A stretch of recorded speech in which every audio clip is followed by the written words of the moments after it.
আমি আসি নাই, মোশাররফ আসছে, মোশাররফ দুর্দান্ত করছে। আমি আসছি কি না আসছি এটা দর্শক এটা হলে এসে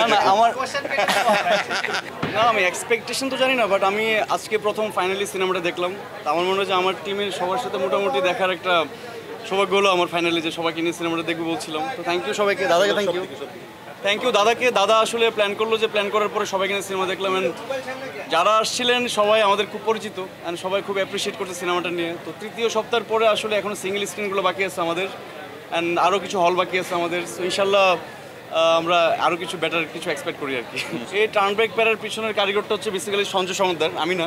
সো আসলে তার রাইটার, তার ডিরেকশন এবং টিমের এফোর্ট, তারপরে আসলে আমার পারফরমেন্স। তো এরপরে আসলে আমি ট্রাই করে গেছি একটা ভালো ক্যারেক্টার করার। তো আমার মনে হয় যে যারা স্ক্রিনে দেখেছেন ওদের আমার মনে হয় যে ভালোই লাগবে বা ভালো লেগেছে আমার মনে হয় আর কি। আমি আসি নাই, মোশাররফ আসছে, মোশাররফ দুর্দান্ত করছে। আমি আসছি কি না আসছি এটা দর্শক এটা হলে এসে আমার মনে হয় যে একটা সিনেমাতে আসলে মোশাররফ করিম এবং চঞ্চল চৌধুরীর মতো মানুষদের আসলে সিনেমায় পাওয়া এটা অনেক বড় ভাগ্যের ব্যাপার। আমার সিনেমা ক্যারিয়ারে আসলে যাদের সাথে আমার কাজের সক্ষতা বারবারই ওদের সাথে আমার দেখা হয়েছে অনেকভাবে, অনেক সিনেমাতে। তো একই সিনেমাতে আসলে এরকম মানুষদের ইনভলভমেন্ট, আমি এর আগে বলে এসেছিলাম যে ইন্ডাস্ট্রির জন্য অনেক বেটার। চঞ্চল চৌধুরী, মোশাররফ করিম, ফজলুর রহমান বাবু আসলে সবার কোলাবোরেশন জন্য আসলে একসাথে হবে, তখন আসলে সিনেমা আরও বড় হবে।